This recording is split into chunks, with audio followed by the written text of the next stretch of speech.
Welcome to the Audrey Dahlgren Show. Get ready. We're going on athletic adventures all over the great state of Michigan. And the show begins now. Here's your host, Audrey Dahlgren. Happy Wednesday, ladies and gentlemen. How are we doing today? This is the Wednesday Wisdom Show, and I think this is going to be the perfect show for our guest today who is joining us in studio, and that is Xavier DeGroat, who has been a budding advocate for autism since 2009. Xavier, welcome to the show, and thank you so much for being with us today, and I want to start there. So what was it in 2009 that made you want to start taking trips around Lansing and Michigan and then actually across the country to meet with local leaders and educate them about people who may be on the spectrum? Because I faced many challenges in my high school years. After graduating in 2009, it had allowed me to have a better self-mind and grew my own ability and allowed me to have my own freedom, because I didn't feel free in high school due to bullying, due to being labeled a lot retarded, and kids told me that I cannot achieve my own potential without being around other people and watching me. I don't need anybody to watch over me or tell me what I can and can't do. I would tell myself that, and I had a heart and a soul to keep moving on with my own potential by reading my own books and going out meeting with leaders around Lansing. It started out with like former Mayor Virg Bonero, then Lieutenant Governor Brian Calley. Then I met with Coach Mark D'Antonio and Tom Izzo and all sorts of leaders in the community that had helped build a better world for my own life.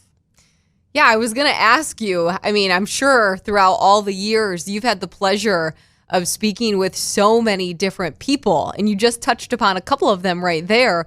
But who else have you been able to speak with in your travels and meet with, and who has made a lasting impression on you, would you say?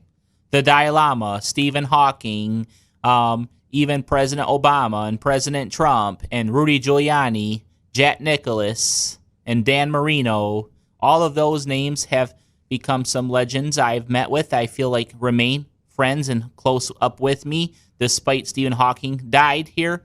He was one of my dreamers as a kid because I wanted to be an astronomer, but I decided to become a social advocate in a community to raise awareness for autism and beyond, because I was not able to go around people as much if I was doing my own self-amateur astronomy work. And later on, met Neil deGrasse Tyson and told him about my interest in astronomy and told him how the mind of autism thinks in pictures, according to Dr. Temple Grandin. And that allowed him to kind of be involved with autism. And in fact, Neil deGrasse Tyson has considered one day possibly being a partner of mine in my foundation to help raise awareness, but also how science and autism go hand in hand.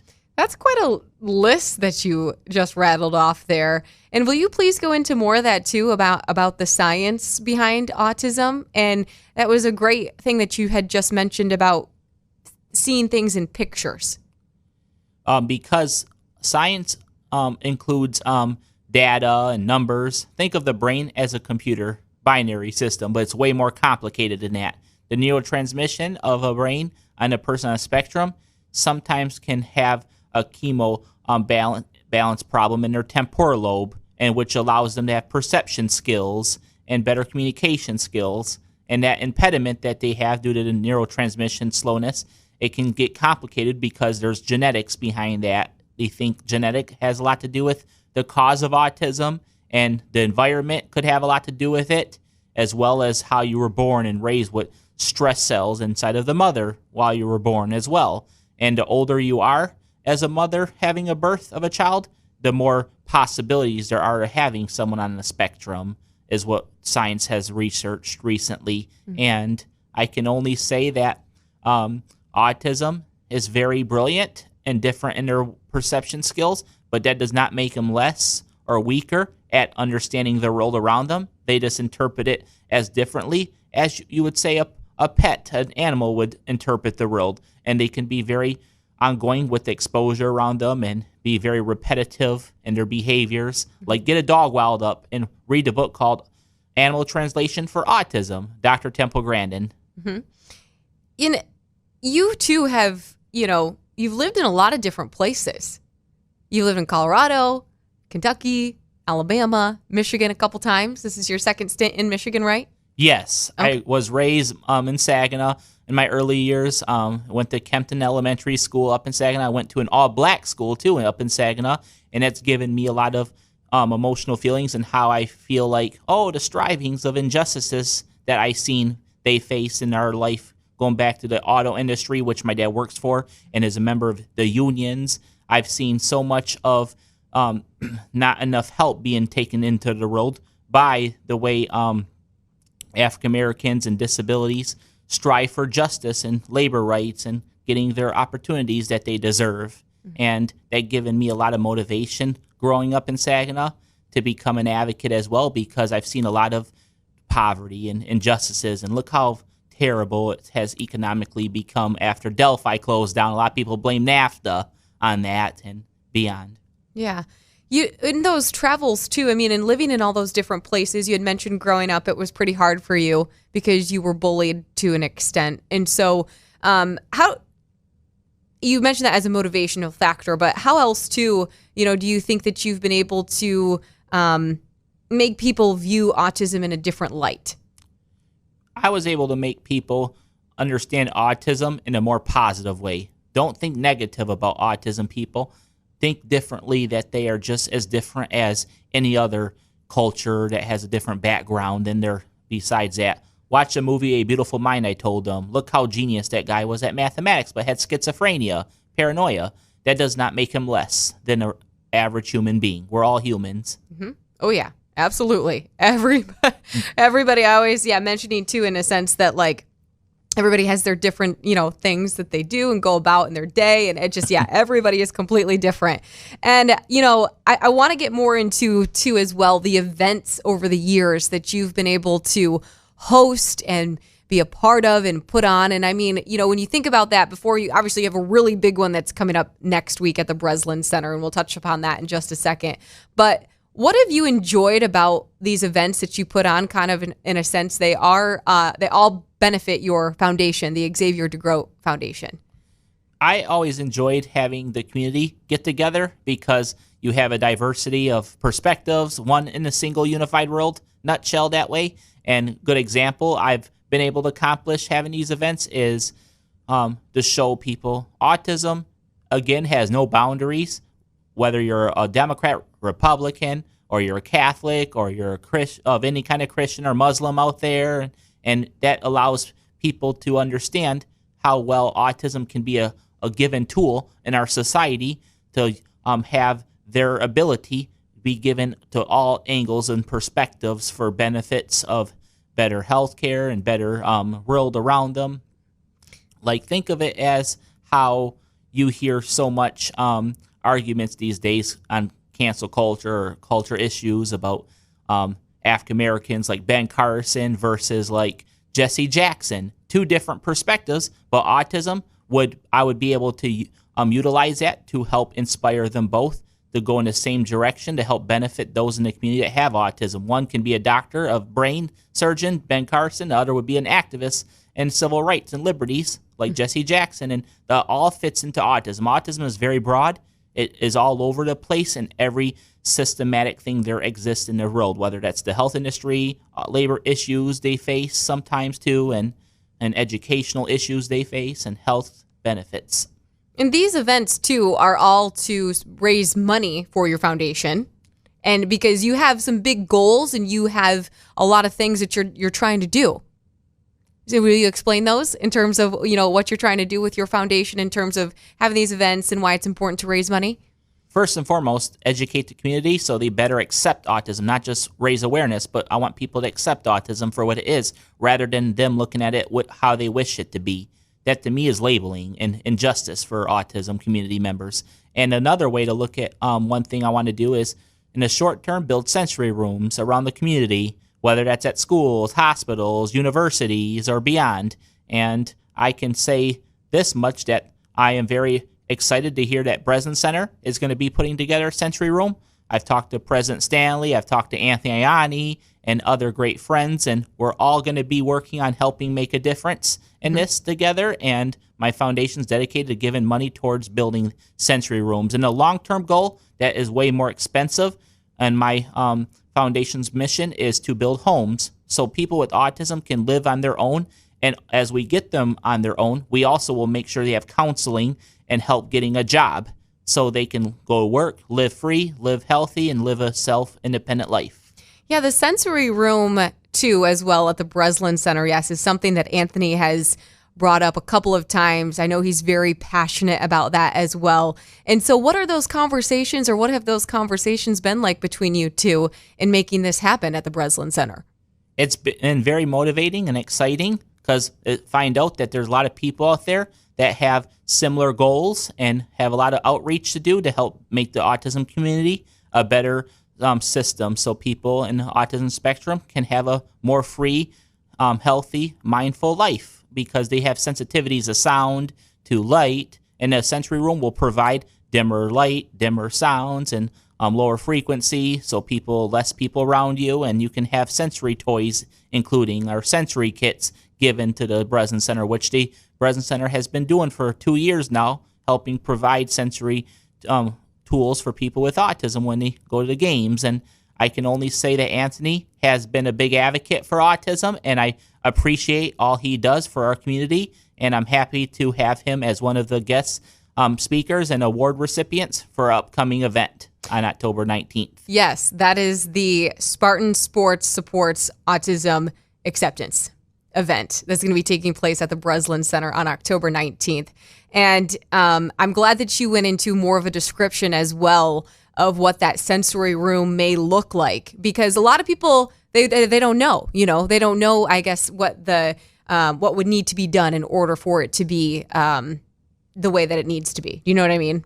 Yes. A lot of people ask me, what is a sensory room? I don't get it. Well, I tell them, think of this. People have sensitivities, don't they? And a person on the spectrum may have more severe sensitivities and intensifying stimulation overload sensations when they are around a lot of people or around big, heavy equipment that can lead to a big amplification of sounds, and bothers people with autism when they're already stimulated as it is, being around people. And so a sensory room, I went to the Philadelphia Eagles here almost a couple years ago to visit the first NFL sensory room provided at the NFL through Jeffrey Lurie, the owner, has shown me his sensory room at the Philadelphia Eagles Nova Care Center. Mm-hmm. I thought it was very great and inspiring, and I've literally just about that time had started thinking, we got to do the same thing here at the Breslin Center. We got to do it at the Lugnut Stadium. In fact, I've talked to Lugnut's Tyler, the CEO, about doing such a thing like that too. And my foundation is very eager to help get that stuff accelerated and move and shake. I think that's great. I think it needs to happen. And so that's awesome that you guys are putting the wheels in motion to make it happen and having those conversations. It's incredible. And yes, let's go back now to the event on October 19th. As I had mentioned, the Spartan Sports Supports Autism acceptance event at the Breslin Center. Who all's going to be there? Tell people who all is going to be there, and what the rundown may look like for the event for people who want to come, because tickets are still available, right? Absolutely. We still are striving to sell at least 50 more tickets. We're hoping to get at least 200 people there to help raise our funds that we need and help raise as much awareness as possible and educate the people on autism. So go to eventbrite.com and look up autism, and you'll see Spartan Sports Supports Autism Awareness event. And tickets are $50 for regular general admission, or you can buy $100 tickets, which will get you slightly closer to the podium speaking they'll have. And also a $150 ticket will get you a VIP meet and greet photo opportunity with Coach Tom Izzo and Coach Mel Tucker. And you will be very pleased if you come to this. I can guarantee you that you'll meet a lot of people in the community that are very leading figures that help make a difference. And one of the people I can only say that I'm very appreciative also that will be coming is Coach Susie Merchant. She's very motivated for all the work I do for autism awareness. And I can say Pat Gillespie will be awarded there, as well as Ron, as well as we're going to have Ron Boji as a sponsor. and of the Boji group, and he's gotten very eager about the work I'm doing as well. So there'll be a variety of leaders and figures in the community there. And as you mentioned, Anthony is also receiving an award. So I imagine he's going to be speaking as well, right? Yes, absolutely. Okay. Everyone that's being awarded has about a 4-minute time frame to be speaking and present their great work they've done. It don't have to be 4 minutes, but it can be up to 4 minutes maximum because of the big amount of speakers and figures that we'll be having all joined us together. And it's going to be time sensitive because we're shrinking this all into 2 hours. The coaches to speak, as well as you as MC, as well as myself to speak and do silent auctioning and all kinds of fun activities will be going on. You know you're going to have to cut Izzo off, right? Because he can talk. Oh, I won't have to cut him off. You know why? Why? Because Coach Izzo will be angry at me if I do, and I'm not here to make him angry. I'm here to make him proud and show him how grateful I am to have you as a coach, to be attendance. And he has very much motivation to talk. I know that for a fact. In some ways, I think he's a great mentor, too, and that's why I'm actually awarding him to give him the mentorship award and leadership services that he provided as a coach. Look at who he coached. Antiani, for instance, first autism basketball player in the NCAA, and I really well appreciate that. And he's done a lot for others, like Matt Ishbia. Look how big of a business leader he's become. In fact, I'm going to soon be going down there to talk with their money group and help get more awareness for providing us funds and support for our mission. And I've had Congressman Mike Bishop work on that with me, as he's an advisor on my foundation and has been very dignified by the work I have done. Mm-hmm. Yeah, no, I was kind of being sarcastic in a sense that you had to cut Izzo off. I know. But no, that's great that he is receiving that award as well. And I want to touch upon too, just, you know, why sports too, in a sense? Why did you feel it was important to reach out to sports figures, not just here in Michigan, but, you know, maybe across the nation and in the state, you know, to reach out to them and have them, you know, be a part of this? Because sports is an institution, I call it, that unifies all races, all backgrounds, and entertains everybody, whether you're young or whether you're older. And that's a good way to drag people together so they can all be combined into learning about how autism works and what autism is and the better ways we can provide services to them in our community. Mm-hmm. So I choose sports as an entertainment industry to help get awareness increasing. Yeah, well, I'm very honored and excited to MC the event next week. I think it's going to be a lot of fun. And I want you to touch upon, too, you know, when you realized that you had autism, because it said at the age of 4 you were diagnosed with it. But how did you know? Or, you know, for people out there, to give them an idea of how they can, you know, maybe pay attention to some signs or what to look out for. Because being diagnosed at age 4 has been very much an adjustment since that age for me. And think of it how the puberty level of autism works out. As you are first born with autism, you might have more impediments and your brain is just still building up and growing like anybody in this world. And at the end of the day, you can overcome obstacles. According to even Coach Tom Izzo, Anthony's overcome obstacles facing the autism puberty and becoming a lot more better at what he does. And I think that's the key that we want to provide to people in our society, is to understand your son, your daughter with autism will achieve their potential as long as you give them opportunity and let them build their own skills by going out and networking and experimenting and taking adventures around whatever they like, whether that's animals, zoos, and stuff like that. And so it's been very well an adjustment for me in the spectrum. Who I am now is not who I was 20 years ago, put it that way. Yeah, how have you grown? I become a lot more motivated and faster at communicating with people and telling them straight up what I feel like. I don't hide or have any limits to what I can speak out to do now. I'm learning a lot more better at communicating and interacting with people, as well as I control my anxiety a lot better and had therapy for that in my early years. And I've been educated a lot more by reading books and how leaders work around the world. And I've found out everyone suffers something in their life and has to overcome that. So I never felt that, oh, I'm not any less than anybody else. I'm just different. And I think that's a perfect segue then into, you know, this is the hashtag Wednesday Wisdom Show. So I always ask the guests who come on to share a quote or a mantra or something that they live their life by. You said you read a lot of books. So do you have a favorite book that's helped you that you could share, or what? Do you have something like that? Civil Disobedience, Henry David Thoreau, because it gave me the motivation to protest or to have the ability to speak out when I'm very upset with something that goes on around me. I'm not afraid to tell straight up how I feel. And look at how that book has inspired Malcolm X to break laws like he did, unfortunately, so he can make positive change for civil rights and protests. Look how many times he got arrested, Martin Luther King as well. And I look at myself as one of those that's really willing to break boundaries so I can make influences and changes and inspire the community on how they can do the same thing that have autism, so they don't put themselves less or down. And that has inspired me to be a persistent pest, according to Peter Secchia, who just recently died. Ambassador Secchia told me, "You're a pest." He had to tell Mark Hollis that and Mark D'Antonio that, and they all said, "We told Xavier the same thing. He is a pest."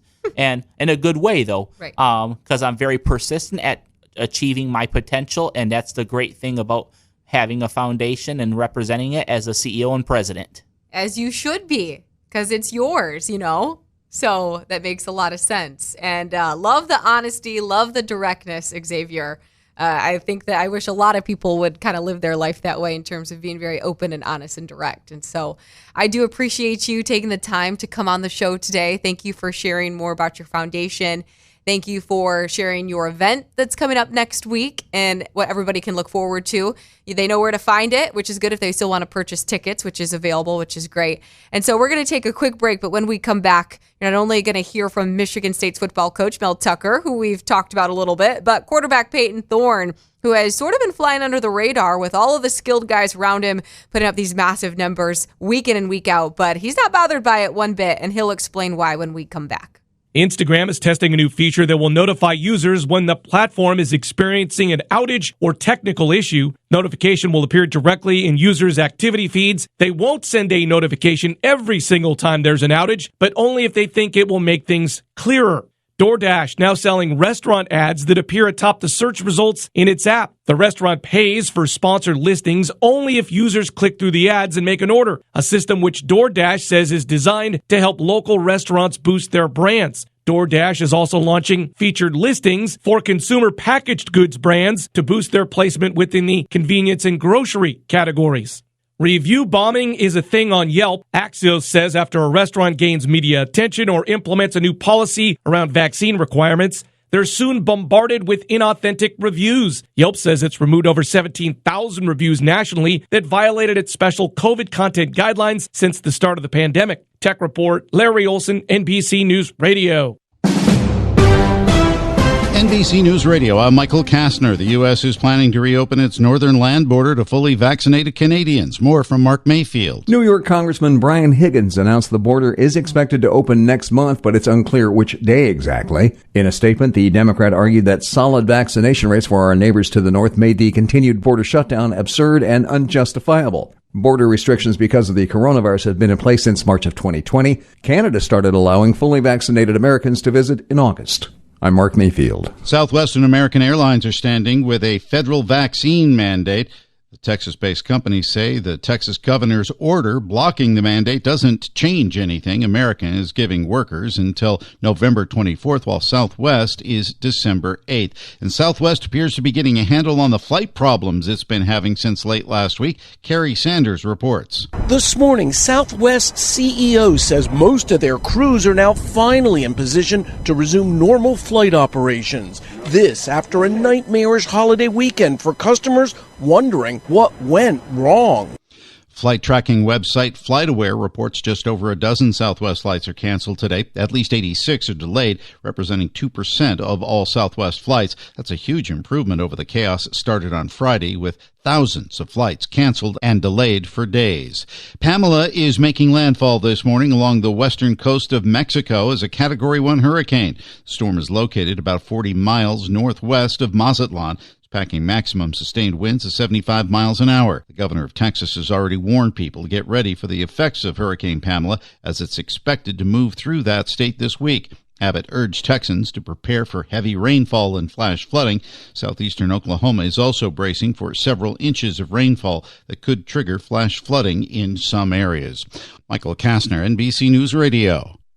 Two more division series in Major League Baseball came to an end on Tuesday. For the fifth year in a row, the Astros moved into the American League Championship Series as they crushed the White Sox 10-1 to win 3-1. Jose Altuve with 3 hits, including a 3-run homer, and he scored 4 times. Carlos Correa loving every minute of this victory. I'll never take these moments for granted, and I'm going to enjoy it with my teammates as much as I can.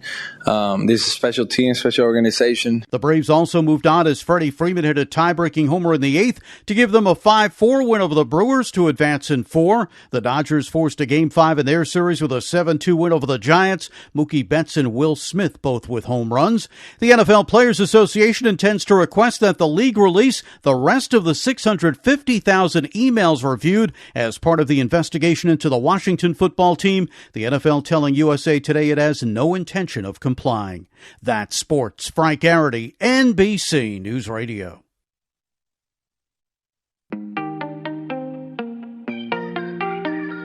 Welcome back to the Audrey Dahlgren Show. You want to win, don't you?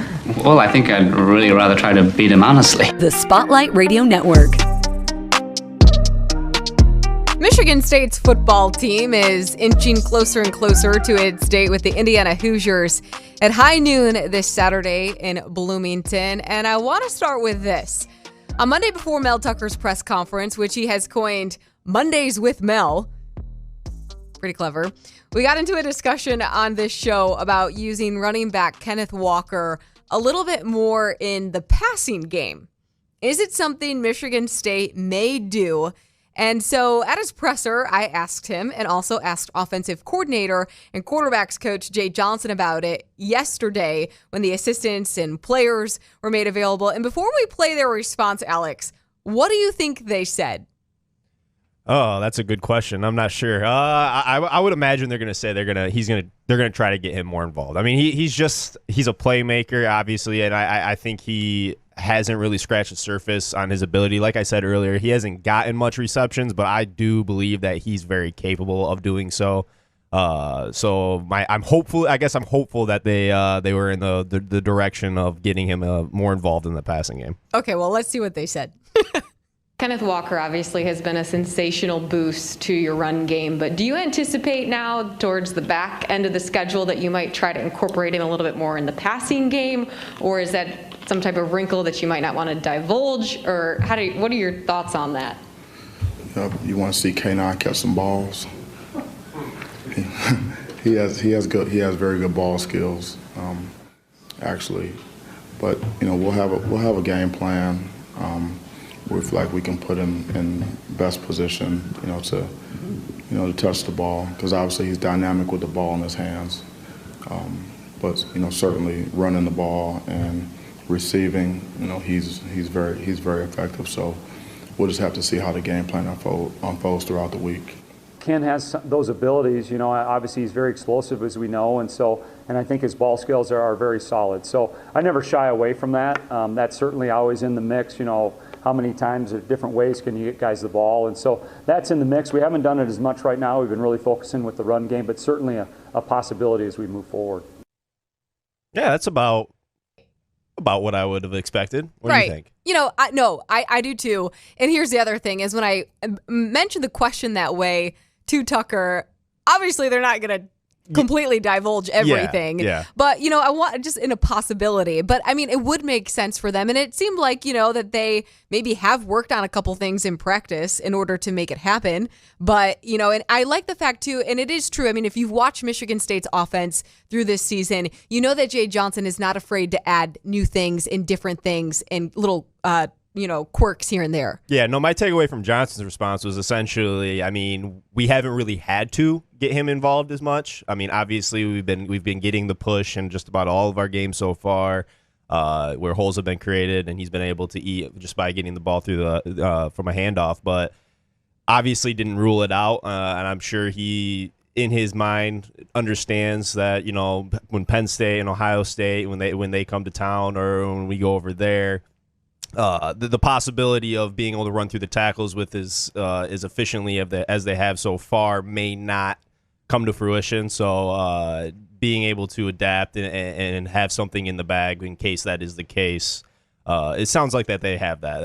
I would expect, if need be, that Kenneth Walker definitely gets more involved. Yeah, I think so too. I think it'll happen, and when it does, be interesting to see how it does. Yeah, it'll be by necessity, I believe. Yeah, actually, absolutely by necessity, because whenever he can run the ball, they're obviously going to have him run the ball because he leads the FBS in rushing, averaging 152.2 yards per game. And according to Pro Football Focus, he also ranks first in yards after contact and carries of 10-plus yards with 26. He's averaging 171.2 rushing yards per game against FBS opponents this season. And after 6 games, he ranks number 1 among Heisman Trophy contenders by The Athletic and ESPN's Robert Griffin III. Yeah, no, and I saw even just a few fan polls, you know, just random national fan polls, and he was leading by quite a bit. So that's exciting, obviously, and no, it's great. It's great to see. We keep talking about it. I mean, last year we couldn't even.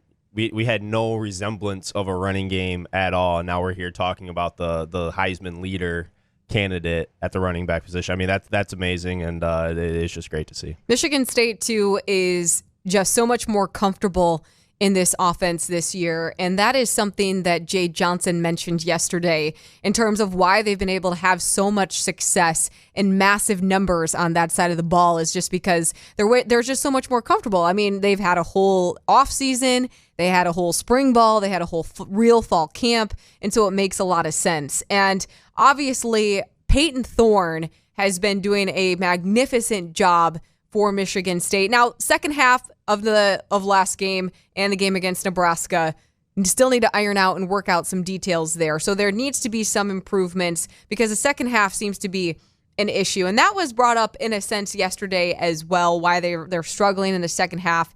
And it's just, you know, kind of just being more dialed in and more focused. They couldn't pinpoint one specific thing. It was just they need to be more attention, like pay more attention to the little details and making sure, and also too, you know, making sure they are converting on third down on some situations.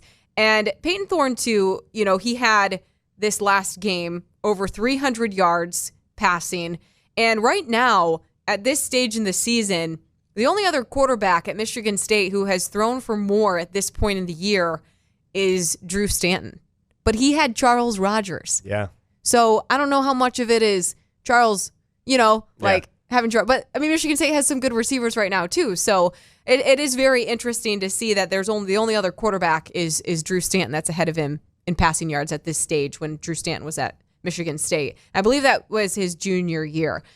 Stanton's junior year and Payton's a sophomore. But here's what Jay Johnson, too, was asked about maybe the improvements that Payton could make. And here's what Johnson had to say about that. I think we're seeing weekly improvement, which is good. And that needs to continue. You know, he and I talk each week and really look at the things where he needs to go. And so I see improvements. You know, I see different things that he's doing in the game that is much different than it was in fall camp. So that's really positive, but we still feel there's room to go in certain things. And, you know, he has a lot to do. The quarterback position, you know, obviously is very encompassing. But I think there's improvements, but we're still challenged each day to continue to go. And his mindset's been very positive in that, even though we have had some of the big plays, but he's been very, very focused in and working on some of those details that he needs to improve. So Thorne, too, has completed 62% of his passes for 1,575 yards, 14 touchdowns, and just 2 interceptions. And so his passing efficiency is second in the Big Ten. And that's, you know, it's pretty good. No, I'm seeing when you're talking, he's getting better week by week. I mean, I thought last week, just from the, you know, just throwing the football, just in general, his balls were on the money. I thought his balls looked as good as they have all season, and he's just got that presence and poise about him where he doesn't seem like he's going to be getting rattled. He won't get too high or too low, And he's just taking a small step forward each week. And as you mentioned, he's just a sophomore, so don't forget that, Michigan State fans. There's a very good chance you're going to have him for another 2 years after this. So I think we're just seeing the beginning of Payton Thorne. And his name is getting mixed in the conversation, though, with quarterbacks such as Drew Stanton, Kirk Cousins, Connor Cook, etc., with the things that he's been able to do. And so it does, though, sort of get lost. Think about it, because of with the other skilled guys, Jalen Naylor and Jaden Reed, and obviously Kenneth Walker. His performances, and he was asked about this yesterday, too, if he feels like he's been sort of flying under the radar because everybody else is just having these great games. And so it's like he's quietly putting up these numbers and having these performances. And it's almost like it's a fourth thought. No question. And so he was asked about that as well in terms of flying under the radar and what he thought about it, or if he thought he was flying under the radar. No, I'm not really concerned about that. I don't really think about that. I'm just interested in going out there and producing and putting us in our best position to win, really. The only statistic I really care too much about at the end of the day is, how many wins we got. And, if we can keep building on those, I'm just fine with whatever type of publicity happens. But, I'm happy for all our guys that are doing well. And, like I said before, it all builds off of each other. No one guy could be doing it by himself. So, I'm really concerned with the wins and the losses. So we're going to do everything we can each week to end up walking out of the game with a win. That right there, I think, goes on Monday. We're mentioning the egos being dropped at the door type mentality. And every time that he's ever been asked about what he's been doing, he just deflects all praise. And it's just kind of like, hey, I have a job to do. I'm here. I just want to get W's. I don't care if I'm, what my percentage is and, passing and completion rate and yards and touchdowns. If we're winning, that's all that matters. No, that's exactly what you want to hear out of a young quarterback. I mean, he's got the right head on his shoulders, and I think he's got the talent to back it. And it seems like he's got to have the personnel around him to succeed. So going forward, Payton Thorne, he's definitely an exciting part of this team and will be for the next couple of years. The other funny thing, too, about yesterday that came up, which had the crowd going wild inside the football building, was what Xavier Henderson had to say about Kenneth Walker's 94-yard touchdown. And it's so funny because I need to stop saying interesting. I say that word a lot, and I need to come up with a better word in my vocabulary other than interesting. I've noticed that. So this is not interesting. This is funny. This is eye-popping. You need to hear it, basically.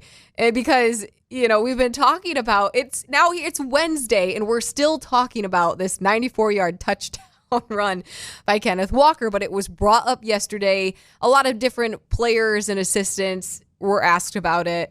And here was Xavier Henderson's response to Kenneth Walker's 94-yard touchdown run. Now, Alex, I don't know, do you want to play the run again, or should we just play Xavier's? Yeah, I got it queued up. I mean, we want to hear it one more time. You know what? For those who may not have heard it on Monday or didn't watch the game on Saturday, here is Kenneth Walker's 94-yard touchdown run at Rutgers. But this will help. Get him some breathing room. Walker across the 30, still on his feet. There he goes. Kenneth Walker. He's going to go all the way. One play, 94 yards for Kenneth Walker III.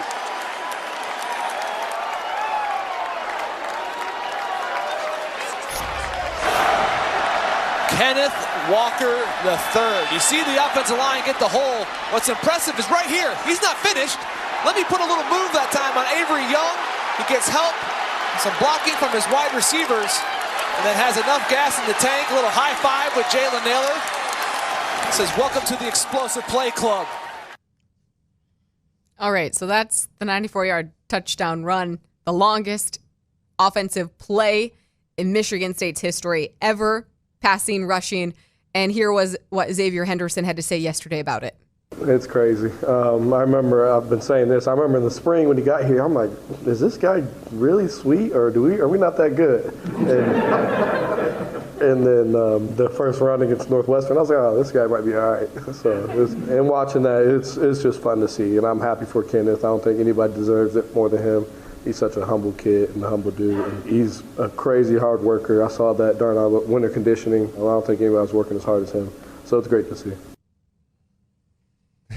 Yeah, that was hilarious but it is true, I guess, if you think about it, because you have a brand new guy coming in as a transfer. You don't know much about him, and it's early in the year, so Michigan State really didn't know where their defense was. Yeah. With all the new guys that they had on defense. And all you're really hearing is, I mean, he's a guy that's coming from Wake Forest, splitting carries the year prior. So, I mean, if you really dive into his tape, I think you can see the glimpses and you can see the flashes. But he wasn't deployed correctly in Wake Forest in that scheme. So, I'm sure a lot of these players were a little bit surprised, pleasantly surprised by it. I don't think the coaches necessarily didn't see it coming, but I think even they would admit that they didn't expect this completely from Kenneth Walker this year. Yeah. Yeah, and so they also brought up yesterday, too, which was another thing that is important to discuss, is just how the competition in the offseason, in the weight room, I mean, essentially it started in the weight room because people were bringing up the fact some of the players were, Drew Jordan mentioned this, and Xavier Henderson even mentioned this, is how even Kenneth Walker in the weight room when he got here was giving like 110% and showing guys that he was like, he meant business. And so everybody was kind of under that same realm, is that, they had all these new people coming in and everybody really was competing for spots. And because of that competition, it has led to where they are at now in the season. Oh, absolutely. And they brought that up yesterday a number of times, especially Drew Jordan, because he's a transfer. Mm-hmm. And he was just mentioning how, we all had this common goal coming in that we each individually wanted to succeed and do very well. But that also just turned into like this team goal of wanting to be the best version of a team we could be. Yeah. It was very interesting. Yeah, no, that's the other effect of these transfers and the turnover of the roster. I mean, obviously, looking at them on the surface of the guys that are coming in and contributing big time, obviously Kenneth Walker, Couch, and some other guys around the field. But the competition that they brought in, that's huge. Like even Anthony Russo, who's not starting. If you don't think that Anthony Russo being brought in didn't elevate Payton Thorne in the offseason and elevate his game, because now you're not given the keys, you have to go earn these keys. I mean, that speaks volumes. So just even the guys that aren't starting necessarily, the guys that D'Antonio had already had on the roster that won out those jobs, they had to elevate their game to keep their job. Bringing in that competition is so huge for the development of these guys. 100%. And it is, I fully believe that it's why they are 6-0, have the potential to be 7-0. Guys are breaking all these different statistical records. It makes sense. Mm-hmm. There's just no other way to describe it other than it makes absolute complete sense, because everybody's really had to fight and work for their spot, their position, their gig. And honestly, too, they still do it throughout the year, because it's not like they have a set depth chart. Mm-hmm. I mean, it's a rep chart. It's not a depth chart. Yeah. And so they're constantly, even now, I mean, in practice today, and, things could change. So those were the main takeaways, I would say, from Monday and yesterday, and also, too, Mondays with Mel. I love it. You like it has a ring to it. It does have a little ring to it. He got up to the podium and he was very proud to announce that. Anyway, I will say this too. So with him switching his press conference though to Mondays, the Lions, Dan Campbell speaks on Mondays. Jim Harbaugh speaks on Mondays. Now, a lot of college coaches across the country, they speak on Mondays, but it has caused an interest. There it is. There it is. It has caused a little bit of, not a rift, but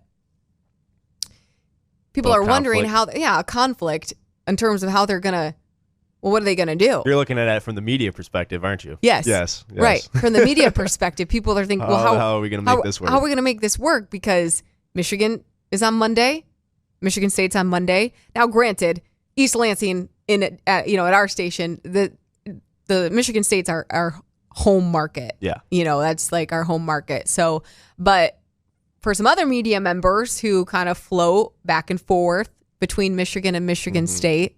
Now, we cover Michigan on channels. We cover Michigan at our station, but we go down to Ann Arbor sporadically. It's not like we have to go down there every week. I mean, we are at Michigan State every week. Yeah.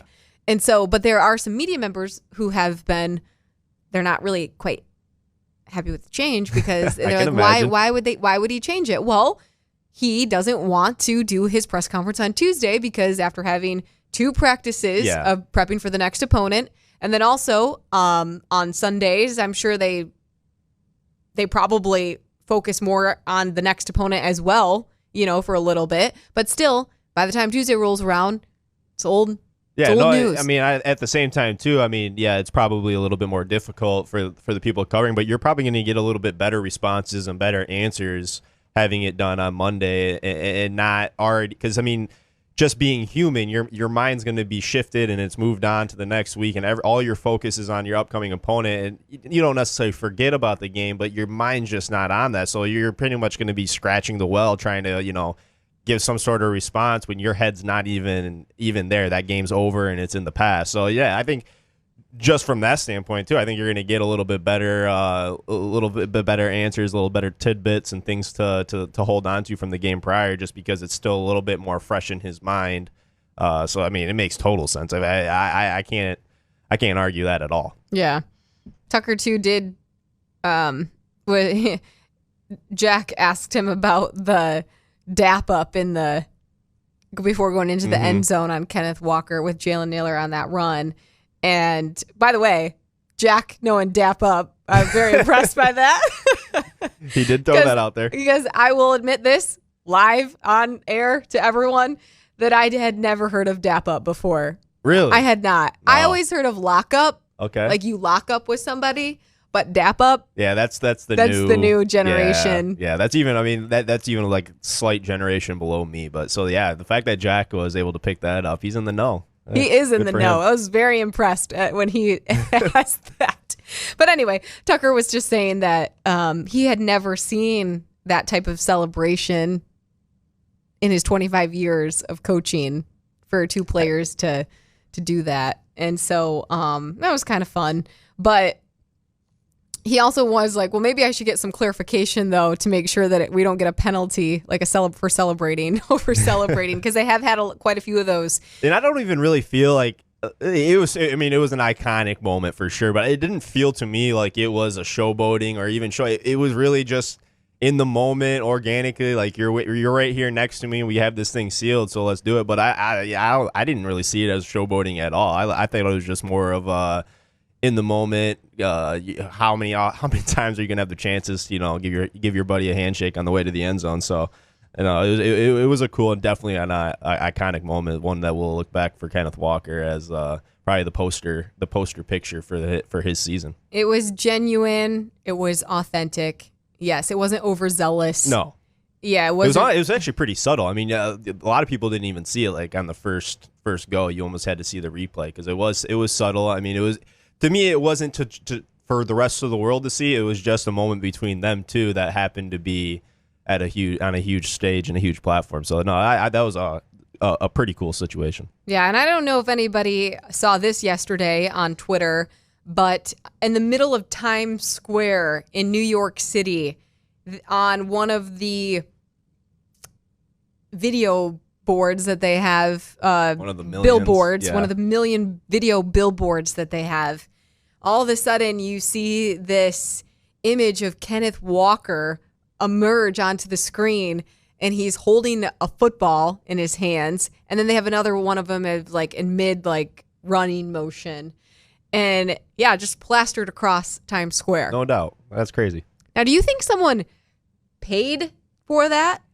Or how does that work? I would imagine. My first question was it like Photoshopped? Did somebody get it like the screen and kind of put Kenneth Walker on there, or was that actually on Times Square? Because that'd be pretty crazy. It was. I would have to imagine someone paid for it though. I would think so too. Yeah. But like, is that who would pay for that? I'm not sure. You know, I have questions. Ishbia, yeah. He did it. We'll give him the credit. Right. Okay. Well, everybody, I hope that you have a great rest of the day. And thanks for being with us for our #Wednesday Wisdom show. And Xavier DeGroat is doing fantastic things in the community for autism. And yes, if you would like to be a part of next Tuesday's event, October 19th at the Breslin Center, there are tickets available, like he had mentioned. And so hopefully we could sell that place out and to get, everybody to support his foundation. So have a great rest of the day and stay safe.